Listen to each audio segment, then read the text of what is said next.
Nous allons étudier le DAF Vav dans Baba Kama et nous reprenons tout en haut du DAF Vav. Donc, Atzad Hashaveh Shebahem, Shelarkan Yazik, ou Shmeratan Alecha. La Mishnah avait cité les 4 Avot, les 4 Nizikim, 4 dommages, 4 catégories mères de dommages, Shor, Bor, Mavre et Evrer.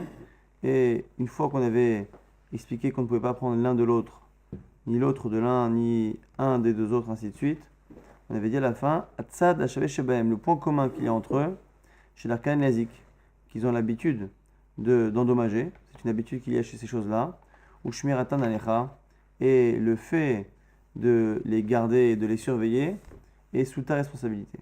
Et l'Agma tout de suite pense, à partir du moment où on a 4 catégories qui sont assez faciles à comprendre, le feu, le taureau, le puits, l'homme, ce sont des choses qui sont assez faciles à comprendre. Si on nous dit Atzad Hashaveh Shebahem, c'est qu'on vient rajouter quelque chose qu'on n'aurait pas pu deviner, une chose, voire plusieurs choses, qu'on n'aurait pas pu deviner de ces catégories-là. Donc on a des catégories qui sont des avot, des catégories mères, qui après donnent des dérivés, et l'Agma tout de suite va penser que ce Tzad Hashaveh Shebahem, cette règle que l'on donne à la fin, c'est pour donner finalement d'autres cas, un cas ou d'autres cas, qui ont finalement un point commun, qui fait qu'on peut les apprendre, c'est le point commun qu'on va citer, mais qui ne permet pas à l'origine qu'on puisse les faire rentrer dans une catégorie ou dans une autre, ni en tant que Av, ni en tant que Tolada. Et donc c'est ce que l'Agma nous dit, le fait qu'ils aient un point commun, qu'ils ont l'habitude d'endommager et que leur surveillance est sous ta responsabilité, les Atuyema, première question de l'Agmara, quel cas, c'est-à-dire il en faut au moins un. Je dis Abaya Marabaye, les Atouye, Avno, Sakino ou Masao, Shinichan le Rosh Gago. Il va dire, Abaye nous rapporte un cas. Quelqu'un qui a laissé une pierre, Sakin un couteau, ou Masao un objet, un poids qu'il a mis, Berosh Gago en haut de son toit, Venaflo Beroach Metsuya Veziku. Et avec le vent, ces objets sont tombés. Et il a mis ça sur le rebord d'une fenêtre, sur le rebord d'un balcon, et c'est tombé, et ça a blessé quelqu'un. Donc ce serait ce cas-là, qui serait ni dans aucune catégorie, ni en tant que A, ni en tant que Tolada, et qu'il faudrait rajouter. Et l'Agma, tout de suite, va faire un raisonnement qu'on va essayer de bien détailler, parce que ce raisonnement revient avec chacune des propositions que l'Agmara fera plus tard, donc c'est vraiment le même raisonnement. Echidame, l'Agmara pose la question, elle dit de quel cas ça parle, et à chaque fois elle va montrer que très souvent on a l'impression finalement que ça rentre déjà dans une catégorie. Iba des cas les kamaske. Si c'est au moment où lui-même est passé, c'est-à-dire que c'est lui qui a posé, c'est lui qui a posé, donc c'est le vent qui a fait tomber. Aïnou esh, si c'est le cas qu'on a cité normalement, c'est comme le feu. Le feu, je l'allume chez moi, le vent l'emmène plus loin et je suis responsable de l'incendie qu'il y a plus loin. Maïshna esh, c'est pareil que esh. Quelle est la différence avec esh? Des korarem meoravo, le feu est un dommage qui est causé en association avec une autre force qui est ici le vent. Et c'est sous ta responsabilité. Hanenami, ce qu'on a dit aussi, le couteau, la pierre, et ainsi de suite. Il y a aussi une force qui s'est mêlée à cela, donc c'est le vent. Et ces objets t'appartiennent et sont sous ta responsabilité. Donc la Gemara nous dit si ça c'est Esh. Et là, Bata Denaïche. Donc il faudrait imaginer que c'est un cas où la chose est tombée, et une fois qu'elle est tombée, c'est là qu'elle a blessé quelqu'un. C'est pas le choc de l'objet avec le vent, c'est l'objet qui s'est posé. Une fois qu'il s'est posé, quelqu'un a trébuché dessus et s'est fait mal. Et là, on revient dans un raisonnement qu'on avait déjà vu et qu'on reprend et qu'on va reprendre à plusieurs reprises. Alors, quel est le cas? Si il a rendu Efker son objet, c'est-à-dire que la personne a décidé que son objet n'était plus à lui. Ben Erav, Ben Leshmuel, Inubor. Normalement, ça devrait rentrer dans la catégorie de bord. Un objet qui n'est plus à moi, donc qui appartient au domaine public, et qui est dangereux, c'est la catégorie bord, le puits. Le puits, c'est un trou que je fais dans le domaine public. Il n'est pas à moi, mais c'est moi qui l'ai fait. Donc comme c'est moi qui ai fait ce trou, je suis responsable. Pareil, ces objets ne m'appartiennent plus si on pense qu'il les a rendus FK. Ils ne sont plus à moi, mais c'est moi qui les ai posés. Donc je suis responsable. Comme un bord, comme pour un puits, du dommage causé par ce couteau-là si quelqu'un a marché dessus, comme un puits lorsque quelqu'un a trébuché dedans. Maïshna bord, quelle est la différence avec le bord, avec le puits? Chacun trilat, asiato lenezek. De la même manière que le puits, dès le départ, il est fait pour endommager, il est dangereux dès le départ. Et la responsabilité t'incombe. Un ennemi, c'est cas aussi. Trilatan, asiatan, lenzek. Pareil, dès le départ, ces pierres ou ces couteaux sont dangereux. Ou mamantra, ou shmiratan alecha. Et la responsabilité de les garder t'incombe. Donc, et là, de l'Avkirinu, on n'a qu'à dire que c'est un cas, on l'a pas rendu FK. Mais là aussi, quand on l'a pas rendu FK, donc l'objet m'appartient, Shmuel Damar, Kulam Miboro Lamano, Ainubor. On a l'avis de Shmuel qu'on avait vu aussi précédemment, qui pense que même lorsque l'objet m'appartient, ça s'appelle encore bord. C'est-à-dire qu'il pense que la catégorie de bord d'un dommage qui est causé par un trou que j'ai fait ou par un objet que j'ai posé est valable même si l'objet continue de m'appartenir. Et donc du coup, on ne comprend pas quel est ce matzad, puisque Hatzad Hashvé chez Bahem, ça viendrait rapporter un cas qui ne rentre dans aucune des quatre catégories.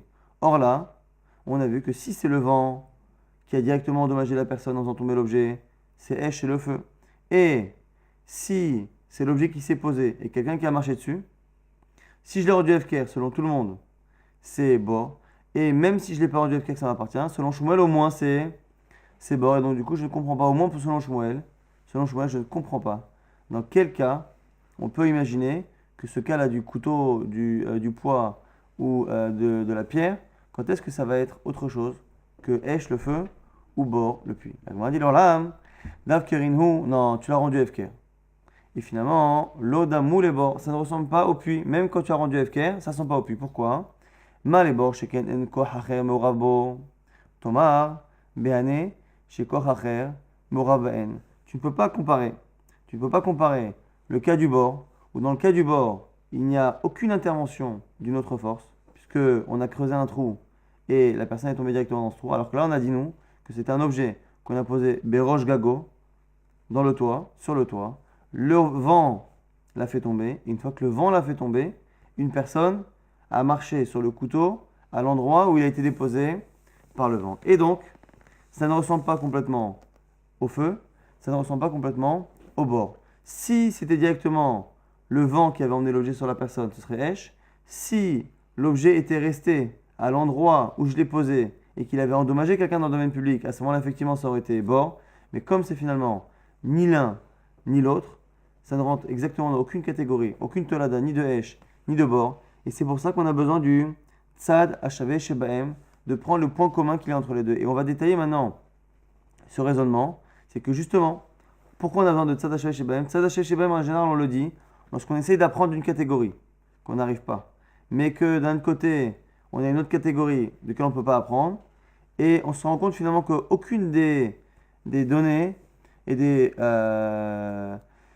aucune des données particulières de chacun n'est la cause justement de la halakha. Ici, c'est cela. On a dit que normalement, on pourrait la prendre de bord. Après, on dit non, on ne peut pas. Pourquoi? Parce que le puits, il n'y a pas d'intervention extérieure. Tu as creusé un puits, et à l'endroit où tu as creusé le puits, c'est directement le puits que tu as creusé qui fait du mal.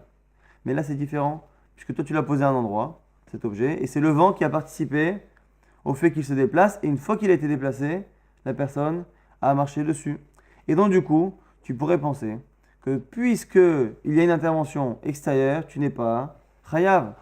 Alors du coup, tu dis non, eshtochiach. Le feu te prouve que tu peux être coupable, même s'il y a intervention d'une force extérieure, puisque le feu, c'est un cas où toi, tu as mis le feu chez toi, et c'est parti ailleurs. Alors on dit maléesh, chacun d'arkolilech ou la zik. Alors tu vas dire, mais peut-être que le feu c'est particulier, pourquoi? Parce que le feu se déplace. Le feu se déplace et fait des dommages. Et donc tu aurais pu penser que tu n'es chayav.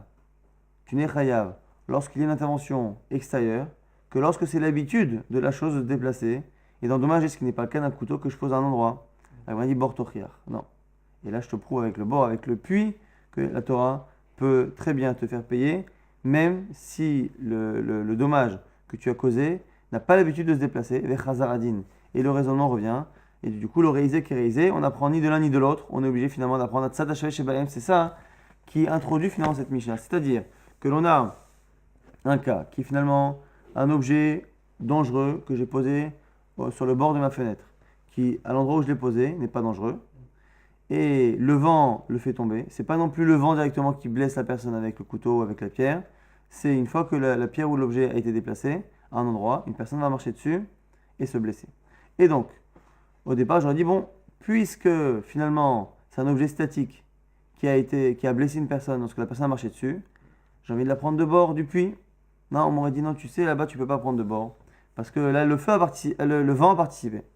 Alors on n'a qu'à dire que c'est comme c'est comme le feu. Et le feu, on voit que le feu, même si il y a le vent qui participe, tu es chayav. Alors peut-être que là-bas c'est spécial, parce que là-bas on a dit que c'est l'habitude qu'il a de se déplacer, ce qui n'est pas le cas du bord. Donc finalement, on se rend compte que finalement on peut apprendre ni de l'un ni de l'autre. Et là de quoi on apprend? Du tzad, hachavé, je sais pas, le point commun. On sait finalement que ce qui crée l'obligation de payer dans le bord, dans le puits, n'est pas forcément le fait qu'il n'y ait pas d'intervention extérieure. Ce qui fait que l'on paye dans le feu, c'est pas forcément qu'il a l'habitude de se déplacer. C'est ni l'un ni l'autre, parce que finalement, chaque qualité de l'un n'existe pas chez l'autre. C'est forcément le tzad hachavé shebahem. C'est quoi le tzad hachavé shebahem? C'est qu'ils ont l'habitude d'endommager. À partir du moment où ils ont l'habitude d'endommager et que c'est sous ta responsabilité, tu es chayav. Ça, c'est la première proposition pour comprendre quel est le cas qui ne rentre pas exactement dans les 4 catégories et qui est rajouté par le tzad hachavé shebahem. Rava propose maintenant. Amar le atouye bor amigelgel beragle adam ou ragle behema. Donc là, c'est un cas nouveau. C'est un cas où on a comme un bord, c'est-à-dire qu'on a ici une pierre qui a été déplacée par un animal. Donc c'est un animal qui marche. En marchant, il déplace une pierre que j'ai posée.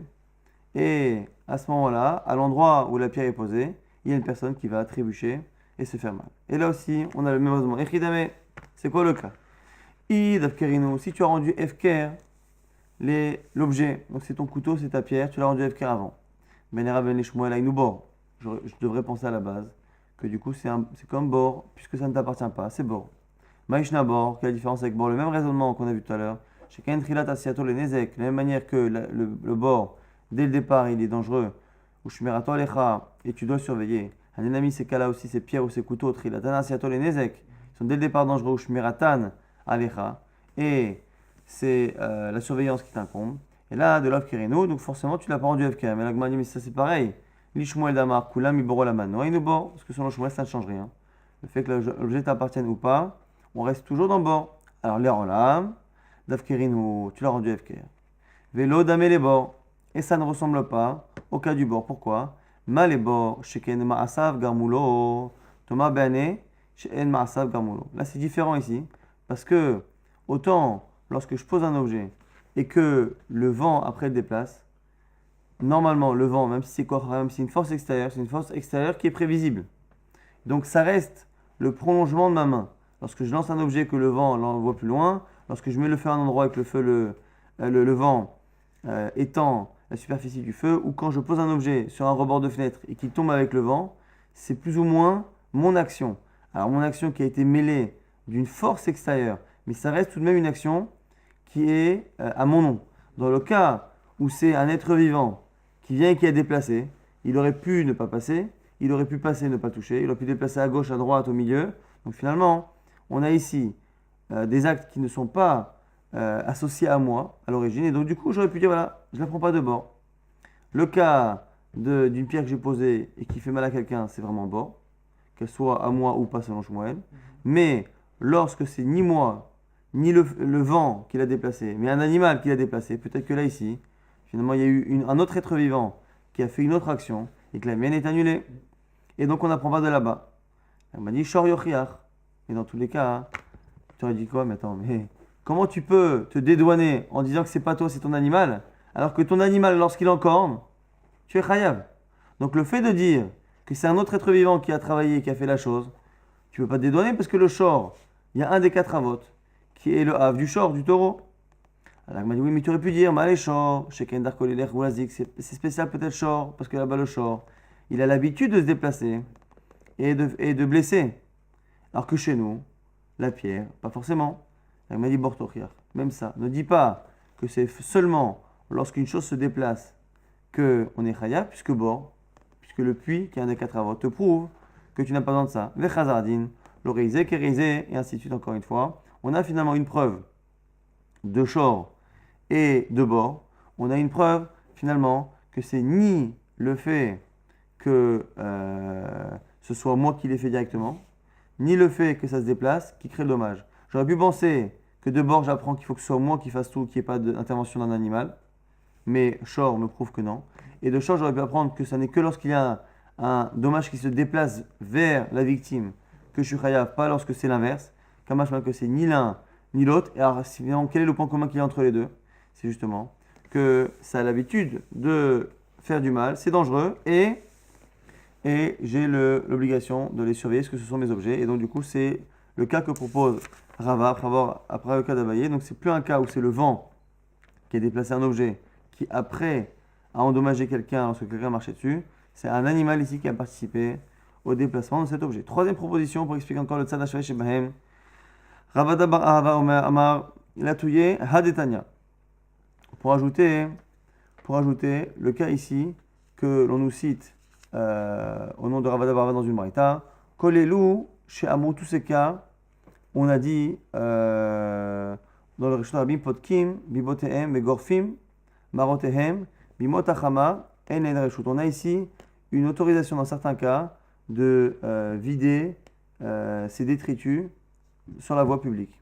Et on a dit tous les cas où les Khamim ont dit que Potkim, Bibotehem, Begorfim, Marotehem, qu'on peut ouvrir les robinets et finalement laver tout ce qu'il y a dans les cours et dans les jardins et tout évacuer. Alors, Bimotachama en reshut. L'été, on n'a pas le droit parce que c'est sale et que ça va rester. Bimotakshamim, mais l'hiver, où en général la pluie va justement un peu nettoyer la chaussée, Yesh lahem reshut. On a une autorisation. Ve'afal pi shebirshut. Et même si c'est autorisé, imeziku chavim leshalem. Si l'objet que tu as mis à l'extérieur, donc quelqu'un qui lave sa cour ou son jardin, qui débarrasse ses objets, en été il n'a pas le droit, en hiver il a le droit parce qu'on sait que ça va pas rester. Mais si entre-temps il a laissé une peau de banane et avant que la pluie et le vent ne l'évacuent de la chaussée, quelqu'un a glissé sur la peau de banane et s'est blessé, il est chayav, il sera coupable. Donc ici il a l'autorisation de laisser, mais il faut qu'il assume si à un moment donné les détritus qu'il a déposés dans la rue ont blessé. Et donc ce serait ce cas-là, un cas où j'aurais laissé des détritus dans la rue qui aurait blessé quelqu'un, c'est que dans ce cas-là, c'est dans ce cas-là justement que nous dit d'abord Ahava qu'on a dit Matzada Sheshebaim. Là aussi pareil, Echidame, Iba des cases démasquées. Alors là encore, si c'est moi qui étais en train de nettoyer ma cour et avec de l'eau ou avec mes mains j'ai jeté mes détritus, si en les jetant, je les ai jetés sur quelqu'un et j'ai fait tomber quelqu'un, si c'est ça, Kochou, si c'est ça, c'est moi, c'est ma force. Ici c'est le dommage qui est causé par un homme, c'est Adam. Donc si c'est ça, ça rentre dans une des quatre catégories et donc du coup on ne peut pas dire qu'on a besoin de Ma'atzad. Et là, Abatar des Nayar. Donc on est obligé de dire que c'est ce qu'on a dit tout à l'heure, c'est-à-dire qu'on a laissé les détritus et quelqu'un a glissé dessus, quelqu'un s'est blessé dessus. Et là aussi on revient avec le même raisonnement. Echidame, c'est quoi le cas? Idav Karinhu, si les objets qui sont dans la rue, je les ai rendus FK, c'est plus à moi. Mais les Rav Ben Shmuel Ben Aïnou Bor, normalement ça devrait être dans la catégorie de Bor, du puits, selon Rav Shmuel. Maïshna Bor, quelle est la différence avec Bor? Puisque dès le départ c'est dangereux le bord et c'est sous ta responsabilité. Un ennemi, cela aussi. C'est dangereux et c'est sous ta responsabilité. Et là, de l'ofkirinu. Donc c'est un cas où tu l'as pas rendu FK, mais c'est pareil. Et Shmuel la markoula, mi boro la mano, aïnou bord. Selon Shmuel, c'est aussi bord. Le même raisonnement qu'on retrouve à plusieurs reprises, qui nous montre que des objets statiques, a priori en tout cas, un objet statique, selon Shmuel, qu'il soit à moi ou pas, un objet statique que j'ai posé, c'est bon. Et donc du coup, soit c'est un objet que j'ai lancé. Si je l'ai lancé, c'est moi qui suis responsable. Donc c'est ma main, c'est Adam. Si je l'ai posé et quelqu'un s'est fait mal dessus, selon Shmuel, qu'il m'appartient ou pas, c'est bon. Donc pourquoi dire que c'est un nouveau cas? Et c'est Ma'atzad Shebaem, c'est un cas qui rentre dans aucune catégorie. Les Olam, Davkerin. Non, c'est rendu FK. Vélodam et les bords. Et ici même Shmuel dira que ça ne ressemble pas à bord. Pourquoi? Parce que mal et bord, Sheken, chez l'Obirshut, Tomar, Bahane, des Birshut. Tu ne peux pas comparer le cas du bord où toi tu as creusé dans la rue sans avoir une autorisation exacte des Chachamim, alors que là, tu as un enseignement, tu as une braïta clairement, qui te dit que tes détritus, tu as le droit de les faire. On te dit, mais tu as le droit, mais par contre, sache que si tu le fais, il faut que tu sois responsable, tu risques d'être responsable d'un dommage. Et donc, on ne peut pas apprendre le cas de chez nous du cas de bord. Le cas de bord, c'est quelqu'un qui sauvagement a creusé dans le domaine public et a laissé ce trou ouvert. Dans le cas où c'est Birshut, tu aurais pu penser que puisque tu as une autorisation spéciale de vider tes détritus, on ne peut pas après te faire payer pour quelque chose qu'on t'a autorisé de manière express dans une braïta. Donc c'est la raison pour laquelle on avait besoin de cela. Et du coup, encore une fois, on aurait pu apprendre de bord, mais on rejette. Pourquoi? Parce que bord, peut-être qu'on te fait payer parce que le bord n'est pas autorisé, mais peut-être que les détritus qui blessent, comme c'est autorisé, tu ne payes pas. Short yochiach, le taureau va te prouver. C'est autorisé d'avoir un taureau, non? Et pourtant, mon taureau qui n'a jamais encore né quelqu'un, s'il crée un dommage, je vais te payer la moitié du Nézek. Ah, mais j'ai rien fait de mal. J'ai rien fait de merde. Mais tu vois que tu peux être responsable de quelque chose qui t'appartient, même si tu n'as pas eu de faute au départ. Alors, tu vas me dire, ah, mais mal, les shorts, que le short c'est spécial, le taureau. Chez Kendar Kolilech ou Lazik, qu'il a l'habitude d'endommager et de se déplacer. Bor Yortochiach, le puits te prouve que tu n'as pas besoin de quelque chose qui se déplace. Les Chazardines, encore une fois. Tu aurais pu penser que finalement, ici on a un point commun entre le bord et le short, mais on a une différence. On a finalement un cas où ça ressemble au short, ça ressemble au taureau dans le sens où c'est totalement autorisé de laisser des détritus comme c'est autorisé d'avoir un taureau. Et d'un côté, chez moi, ça ressemble au bord, au puits, parce que c'est statique.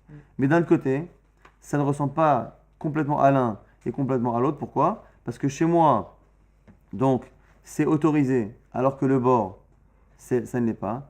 Et chez moi, c'est statique, alors que dans le cas du taureau, c'est en mouvement. J'aurais pu penser qu'à cause de cela, justement, ça pose un problème. Le fait que finalement, entre short et bord, on voit que l'un n'a pas l'autre et l'autre n'a pas l'un, c'est-à-dire que le short, effectivement, se déplace, mais le bord ne se déplace pas. Le short est autorisé, mais d'un côté, le bord ne l'est pas. Donc on voit finalement que c'est ni l'un ni l'autre, et que chez nous, le fait que ce soit autorisé ou le fait que ça ne se déplace pas ne pose aucun problème au fait que l'on paye, mais on l'apprend. On l'apprend par le point commun qui est entre les deux. Le point commun qui est entre les deux, c'est finalement, c'est ni le fait que ça se déplace, ni le fait que ce soit interdit de creuser qui crée l'obligation de dédommager, c'est le fait finalement que ce soit dangereux. À partir du moment où c'est dangereux et que c'est sous ta responsabilité, tu dois payer. Quatrième possibilité de rajouter un cas, Ravina Amar Latouye Hadetnan. C'est pour rajouter ce qui est marqué dans une Mishnah. Hakotel ve'ilan. Un mur et un arbre. Shinaflou, les Shutarabim veiziku, qui sont tombés dans le domaine public. Donc on a quelqu'un qui a un arbre chez lui, un mur chez lui, qui a tendance à donner sur le domaine public, et l'arbre tombe du côté public et blesse quelqu'un, ou le mur tombe du côté public et blesse quelqu'un. Patour mile shalem, il est dispensé de payer.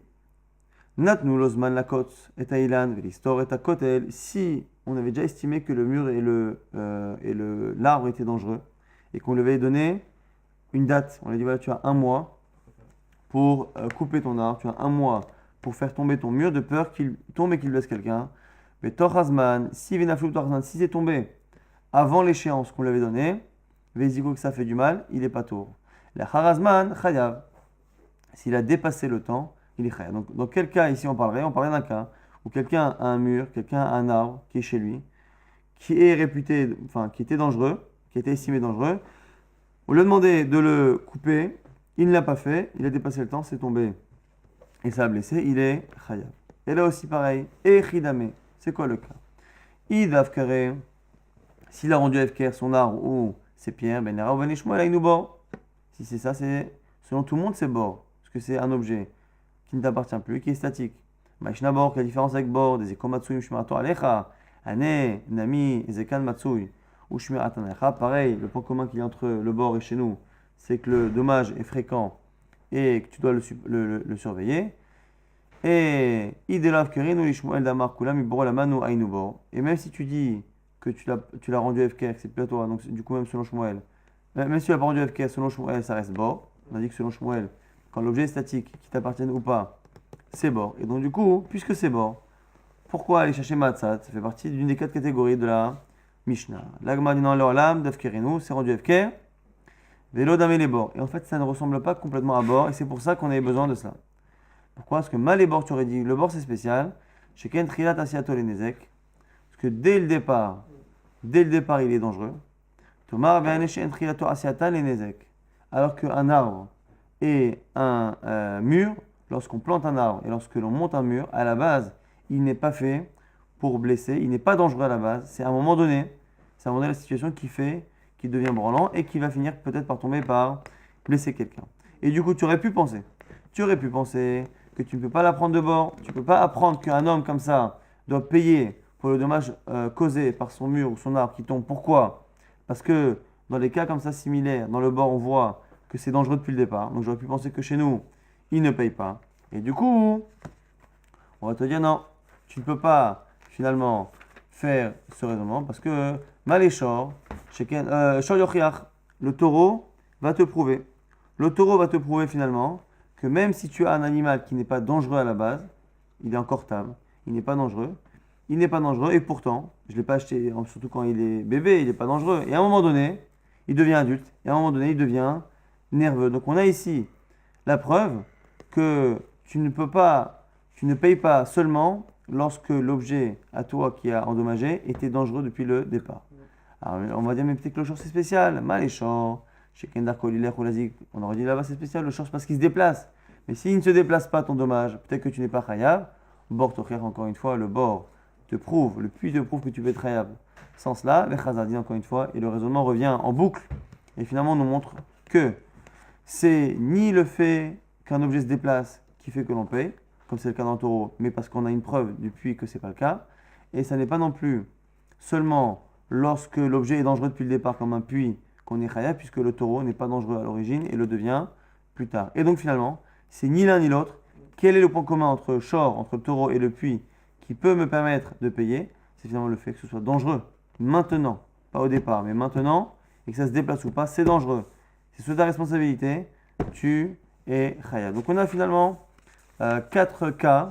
Donc on a encore une fois, si on répète ce raisonnement-là, on a un tzad hachavé shebahem, on a la Mishnah qui nous dit qu'il y a, après les 4 catégories et les sous-catégories, donc les dérivés qu'il y a dedans, il y a des cas que l'on peut rajouter avec un raisonnement, un point commun, qui finalement nous dit ne regarde pas réellement les détails de chacun, ne regarde pas le fait que le bord soit dangereux depuis le départ, ne regarde pas le fait que le taureau soit en mouvement, ne regarde pas le fait que dans le feu, il y a quelqu'un d'autre qui a participé à cela. Ne regarde pas ces choses-là parce que finalement, on regarde bien. Le tzad hachavé shebahem, le point commun qu'il y a chez tout cela, c'est finalement qu'ils sont dangereux actuellement, de manière statique ou mobile, depuis le départ ou pas, avec une force extérieure ou pas, ils sont dangereux. Il n'y a que ça qu'on regarde, c'est dangereux.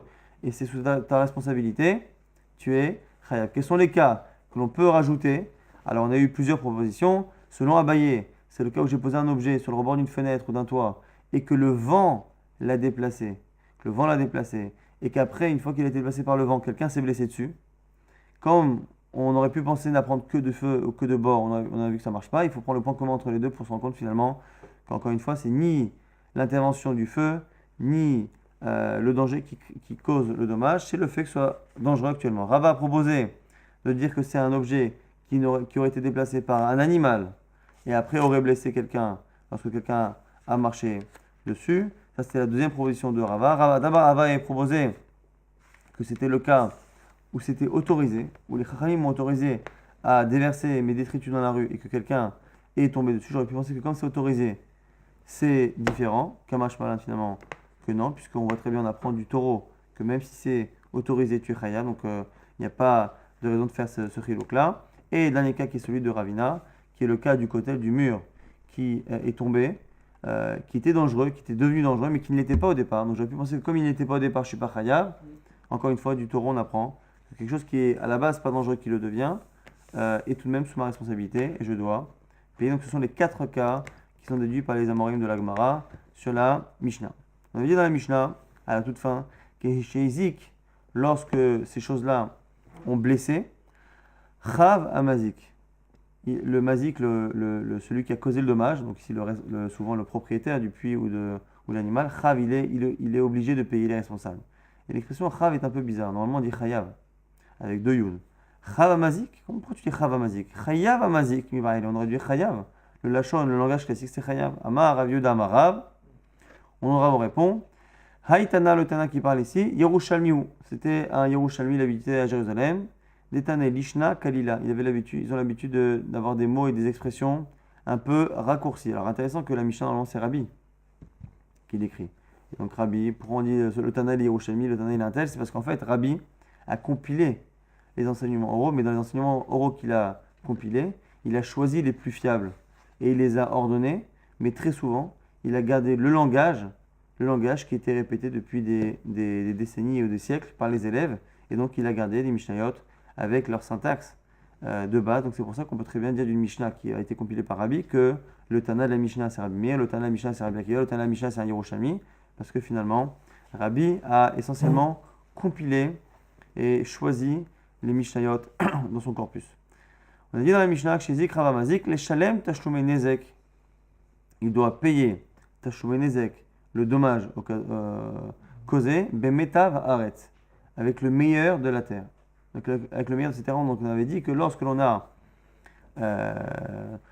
plusieurs terrains et qu'on doit payer la personne qu'on a blessée ou à qui on a créé un dommage, on a plusieurs terrains et on peut payer la même somme avec plusieurs types de terrains.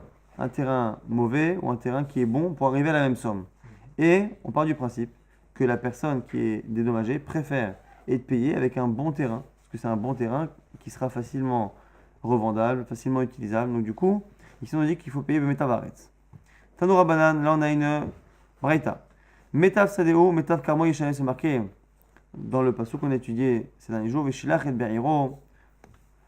Ou bien lorsque le feu finalement va s'étendre et qu'il va endommager, à ce moment-là, Metav Sadeo, le meilleur de son champ, ou Metav Karmo, ou le meilleur de sa vigne, Yeshalem, il paiera. Alors, et là on a une grande marloquette qu'on a vue il y a quelques mois, quelques semaines. Metav Sadeo Shen Nizak, ou Metav Karmo Shen Nizak. Dit vrai Rabbi Ishmael. Rabbi Ishmael pense que le meilleur du champ et le meilleur de la vigne, c'est le meilleur du champ, le meilleur de la vigne de la victime. On va regarder le meilleur type de champ qu'il a, et en fonction de cela, on va prendre le même type de champ chez le mazik, chez celui qui crée le dommage. Rabbi Akiva Omer, lo ba katuv, et la lig bot, la nizakin, mina idit, et kalvachoma legdesh. Rabbi Akiva pense pas du tout.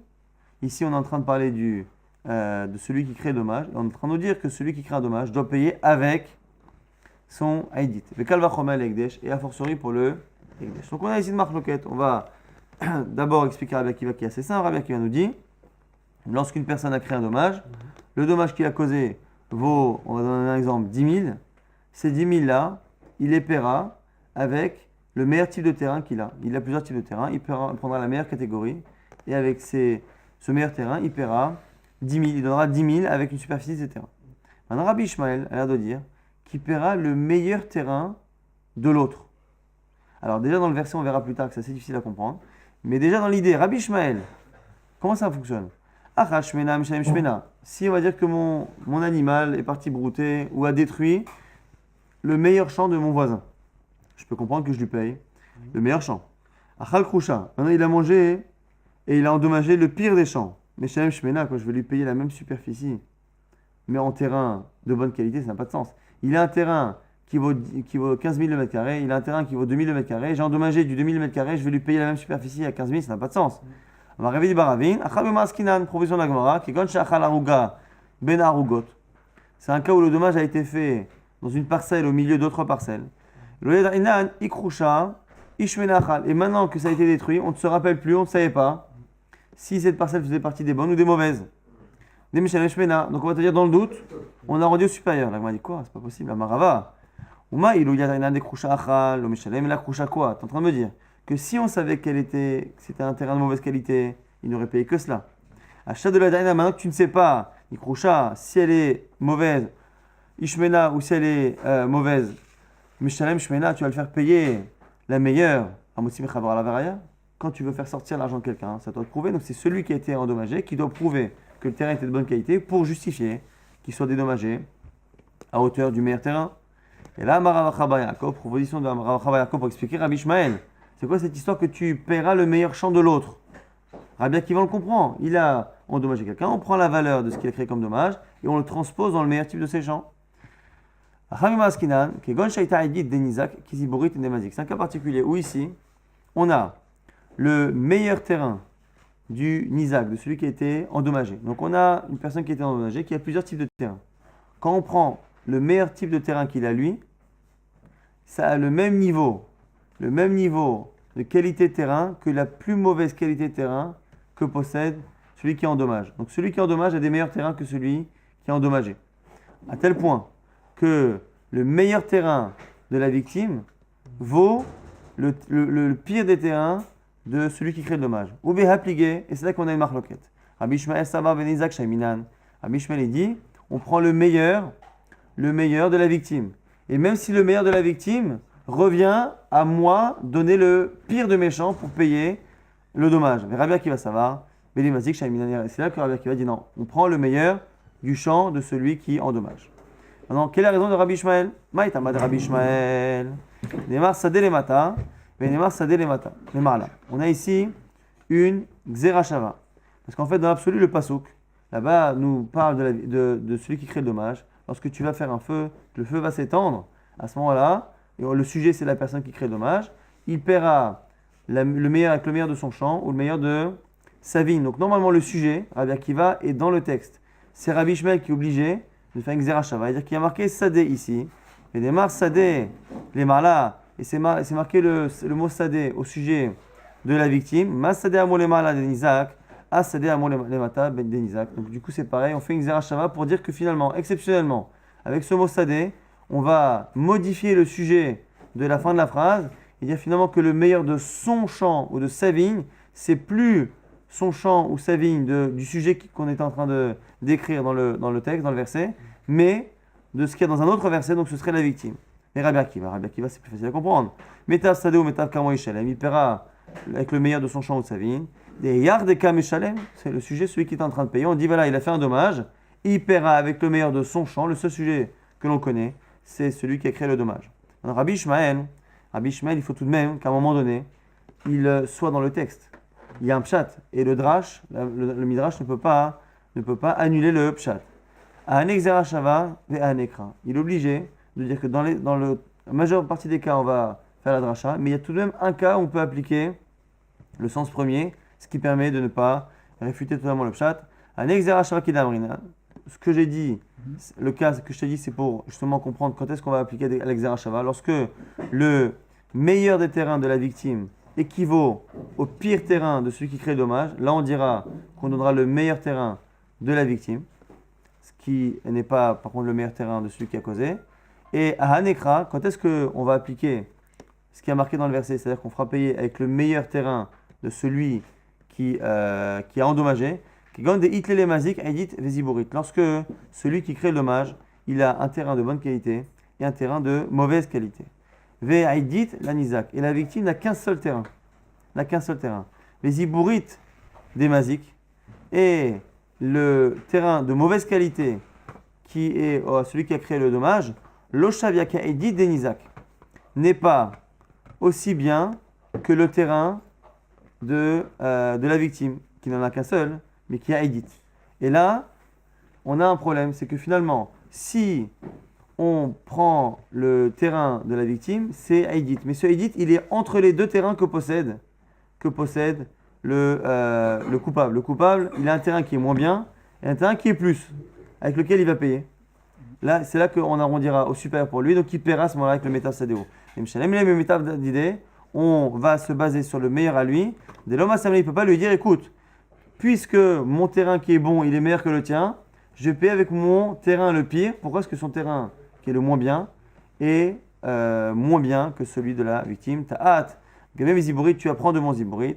Et là, Gabé Mitav, on arrondira au supérieur. Donc, lorsque la victime n'a qu'un seul terrain et que la valeur de ce terrain, elle est à cheval entre le meilleur et le moins bon des terrains de celui qui est coupable, à ce moment-là, on n'arrondira pas à l'inférieur mais au supérieur. Et donc, on va appliquer pour une fois son Rabbi Ishmael, ce qui est marqué dans le verset au sens propre du terme, c'est-à-dire que celui qui a causé un dommage, Metav Sadéoui paiera avec le meilleur de son champ, ou Metav Karmo, Yeshalem.